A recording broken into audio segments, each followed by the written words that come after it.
Dear students, welcome to Shine Classes.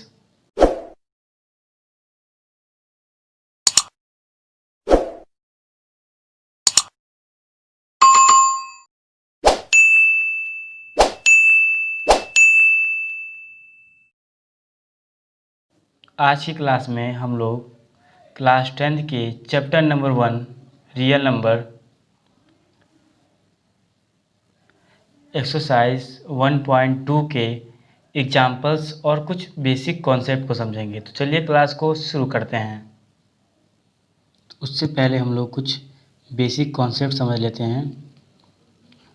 The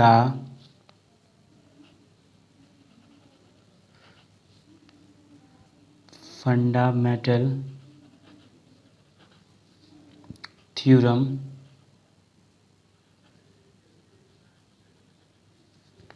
of arithmetic.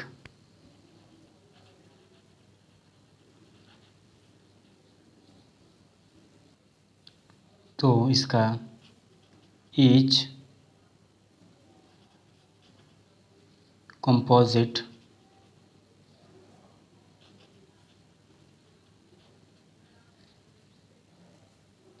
number can be expressed as a product of the prime number, and this factor is unique without the incoming order of prime factors। तो इस तरह आपको मुझे लगता है समझ में नहीं आएगा, तो मैं एक एग्ज़ाम्पल की सहायता से आपको समझाने की पूरी कोशिश करता हूँ। तो चलिए उस एग्ज़ाम्पल की सहायता से समझिए। जैसे कि हम यहाँ पे एक एग्ज़ाम्पल लेते हैं 210 एग्ज़ाम्पल ले लिया। अब इसको 3 7 जा 21 और 0। अब ये 5 से जाएगा तो 5 1 जा 5, ये 2 इसको देगा तो ये 20 हो जाएगा, तो 5 4 जा 20। अब ये 7 से जाएगा तो ये है आपका, ये हमने एक प्राइम फैक्टर लिया और इसका अब हम लोग फैक्टर निकाल रहे हैं। तो 7 2 जा 14 और फिर 2 से। तो यहाँ पे एक बात देखिए, जो हम लोग ने यहाँ पे प्राइम नंबर लिया, यहाँ पे प्राइम नंबर, तो ये एक बराबर नहीं और सब अलग अलग आए। यानी कि 210 को हम 3 × 5 × 7 × 2 ये है, लेकिन ये सब अलग अलग है क्योंकि ये प्राइम नंबर है। हमने इसका फैक्टर किया, सब अलग अलग आए। तो इसमें हमें यही बताना, the fundamental theorem of arithmetic के अनुसार इसमें हमें यही बताना है कि भले से अलग अलग हो जाए कोई दिक्कत नहीं है, भले से इनके जो ऑर्डर हैं यानी क्रम से हम इसको ऐसे भी लिख सकते हैं 5 × 3 × 2 × 7। हम चाहे तो इसको ऐसे भी लिख सकते हैं 2 × 7 × 5 × 3। आना यही है। अगर हम इसका फैक्टर निकालें तो हम इसे कैसे भी निकालें, आना यही है। ये अलग अलग हो इससे कोई मतलब नहीं है। इस थ्योरम का यही मतलब है कि जो ये फैक्टर हैं, अगर हम ये प्राइम नंबर है तो हम जब इसका फैक्टर करते हैं तो ये कंपोजिट नंबर तो है नहीं कि एकदम इक्वल या आराम से इसका हम इसका पेयर बना सकते हैं। तो ऐसा तो होने वाला नहीं है इसमें, चूँकि ये आप जान रहे हैं कि प्राइम नंबर है। तो इसी नाते हम इसे किसी भी तरह से लिखें, लेकिन ये जो है सेम रहेगा। सबके जो फैक्टर, जो इसके फैक्टर के जो हम लोग निकालें, अगर प्राइम नंबर के फैक्टर निकालें तो भले से ये अलग अलग हों लेकिन आएंगे यही, ये एक ही तरह का। तो यही इस थ्योरम का मतलब है। चलिए एग्जाम्पल नंबर हम लोग 5 देखेंगे। एग्जाम्पल नंबर 5 है, consider the number 4n where n is a natural number. Check whether there is any value of n for which 4n ends with the digit 0। ध्यान से क्वेश्चन समझिए। consider the number 4n where n is a natural number. Check whether there is any value of n for which 4n ends with the digit 0. यानी कि इस question में बोल ये रहा है कि ये जो 4 पे पावर n है ये कैसे जीरो से, हम यहाँ पे किस चीज़ से मल्टीप्लाई करें कि ये ज़ीरो आए। हम 4 में किस चीज़ से मल्टीप्लाई करें कि ज़ीरो आए। अगर हम 2 into 2 into 2 into 2 dash dash dash, क्या हम इसमें किससे मल्टीप्लाई करेंगे कि यहाँ पे ज़ीरो आएगा। तो हम और आप दोनों जानते हैं कि जब तक 4 में 5 से मल्टीप्लाई करेंगे तो 20 आएगा, और 20 का लास्ट डिजिट क्या है, 0 है ना। 20 का लास्ट डिजिट 0, तो यहाँ पे तो सिर्फ 2 है, 5 नहीं है। तो हमें अगर 0 लाना है तो इसके लिए हमें यहाँ 5 से 4 में 5 से मल्टीप्लाई करने पड़ेंगे, क्योंकि यहाँ पे ये मुमकिन नहीं है। तो इसी को हम लोग अपने लैंग्वेज के रूप में लिखेंगे कि जब तक कि हम यहाँ 5 से यानी 5 से मल्टीप्लाई नहीं करेंगे तो ये जो डिजिट है वो 0 नहीं आएगा। क्लियर। तो अब हम लोग इसको अपने लैंग्वेज में लिख देते हैं। इफ 4 पे power n 4 an ends at 0, then that number will be divisible by 5। Clear. तो इसीलिए 4 पे power n must contain a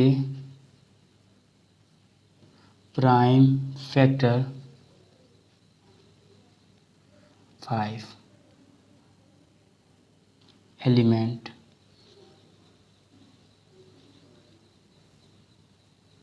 clear. तो अब जो है यहाँ पे but this is not possible. तो ये यहाँ पे कहीं भी 5 यानी 5 नहीं है, तो हम अगर इसमें 5 से मल्टीप्लाई करेंगे तो उसका लास्ट डिजिट 0 आ जाएगा, और चूँकि यहाँ पे कहीं भी 5 नहीं दिया है, ठीक है। तो इसको हमने अपने लैंग्वेज में लिख दिया। आप चाहे तो आप अपने तरीके से इसको एक्सप्लेन कर सकते हो। क्लियर। तो अब हम लोग देखेंगे एग्जाम्पल नंबर 6। एग्जाम्पल नंबर 6 है find the LCM and HCF of 6 and 20 by the prime factorization method। Clear.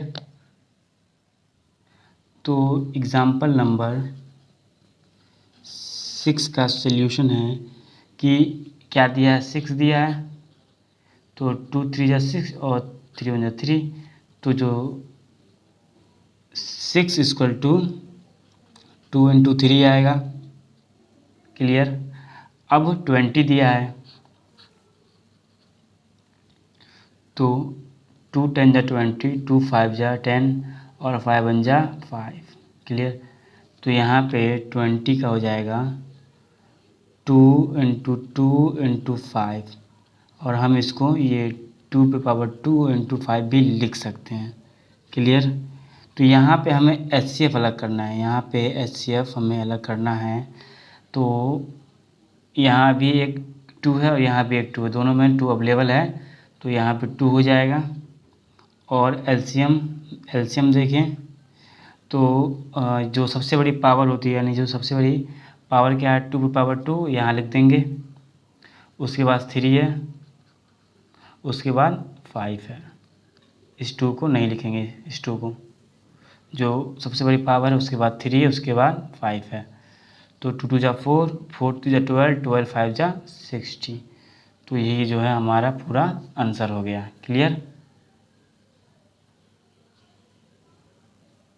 Example number 7 है, find the HCF of 96 and 404 by the prime factorisation method, hence find their LCM। तो example number 7 में 96 दिया है और 404 दिया, तो 96 का पहले निकालते हैं। तो 2 4 जा 8, ये इसको दे देगा तो 16 हो जाएगा। तो 2 8 जा 16, 2 2 जा 4, 2 4 जा 8, 2 1 जा 2, 2 2 जा 4, 2 6 जा 12, 2 3 जा 6, 3 1 जा 3। तो 96 का यहाँ पे आया। वैसे यहाँ पे लिख देते हैं 2 इंटू 2 इंटू 2 और 1 2 3 4 5, 5 बार 2 है यहाँ पे, और 3 1 बार। अब निकालते हैं किसका, 404 का। तो 2 से 2 0 2 1 0 1 और फिर डायरेक्ट 1 0 1 से तो यहाँ 1 आएगा। तो 1 0 1 इक्वल टू 2 इंटू 2 इंटू 1 101। तो यहाँ पे 2 पे पावर 5 है। या हम एक काम करते हैं, हमें HCF निकालना है और LCM निकालना है। क्लियर। तो यहाँ पे जो HCF निकालना है 1 2, यहाँ भी 2 बार 2 है और यहाँ भी, यानी कि 2 इंटू 2 हमारा जो है कॉमन हो गया, तो यहाँ 4 हो जाएगा HCF। क्लियर। और यहाँ पे हमें LCM फाइंड करना है। इस क्वेश्चन में LCM दिया नहीं है, LCM हमें फाइंड करना है। एक बार मैं और रिपीट करता हूँ, क्वेश्चन को समझ ले। Find the HCF of 96 and 404 by the prime factorisation method, hence find their LCM। तो हमें यहाँ LCM फाइंड करना था। क्लियर। तो सबसे पहले हम यहाँ पे HCF into LCM equal to होता है product of both numbers.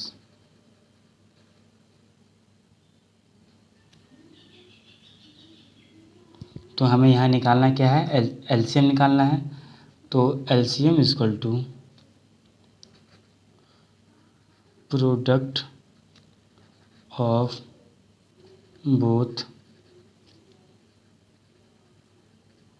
Numbers, और क्या है यहाँ पे HCF। तो find the product of both numbers क्या है, 96 और 404। यहाँ पे 404 होना चाहिए था। तो 96 इंटू 404 और HCF क्या निकाला हम लोग ने, 4। तो अगर इसको हम काटते हैं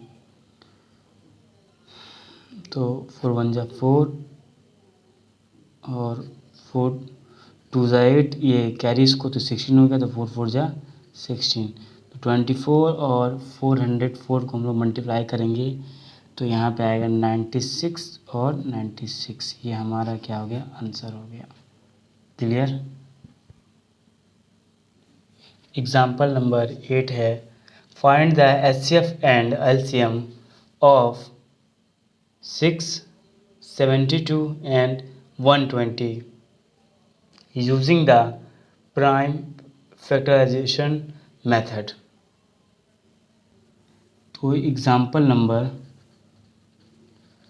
8 है, पहले हम सबका निकालेंगे। 6 का निकालेंगे 2, 3 यहाँ पे 3 यहाँ पे 1। क्लियर। अब निकालेंगे 72 का। तो 2 3 जा 6, इसको देगा 2 6 जा 12, फिर 2 1 जा 2, फिर 2 8 जा 16, फिर ये 2 से 2 9 जा 18, अब 3 से, तो यहाँ पे 3 और यहाँ पे 3, यहाँ पे 1। क्लियर। अब निकालना है 120 का। 2 6 जा 12, 2 3 जा 30, 2 1 जा 2, 2 5 जा 10, अब ये 3 से जाएगा तो 3 5 जा 15 और ये 5 से, तो यहाँ 1 आ गया। क्लियर। अब जो है 6 बराबर 2 इंटू 3। क्लियर। अब 72 बराबर 2 2 2 और 3 इंटू 3, और यहाँ पे 120 का है, 120 का 2 इंटू 2 इंटू 2 इंटू 3 इंटू 5। तो हम एक आसान तरीके से लिखते हैं इसको, 2 इंटू 2 इंटू 2, 2 पे पावर 3 और ये 3 पे पावर स्क्वायर, 3 पे स्क्वायर। अब यहाँ पे 2 पे पावर 3 इंटू 3 इंटू 5। क्लियर। अब इसका हम लोग निकालेंगे क्या, HCF। तो इसका जो HCF है, यहाँ भी 2 पे पावर 3 है और यहाँ भी 2 पे पावर 3, तो यानी 2 कॉमन हो गया। अब यहाँ पे भी 3, यहाँ भी एक 3 है, यहाँ भी एक 3 है, तो इंटू 3, तो यहाँ पे 6 आ जाएगा। अब LCM, जो सबसे बड़ी पावर यहाँ पे क्या है, 2 पे पावर 3 लिख देंगे, उसके बाद 3 पे स्क्वायर, उसके बाद यहाँ बच गया क्या, 5। तो 2 2 जा 4, 2 जा 8 और 3 3 जा 9, 9 8 जा 72, 72 5 जा 360। तो ये हमारा एग्ज़ाम्पल 8 का आंसर है। तो आई होप कि ये क्लास आपको समझ में आई होगी, और अगर अच्छी लगी है क्लास तो प्लीज़ इस चैनल को लाइक करें, और अगर इस चैनल पे आप नए हैं तो इस चैनल को सब्सक्राइब करें। तो मिलते हैं अगले क्लास में। टेक केयर, धन्यवाद।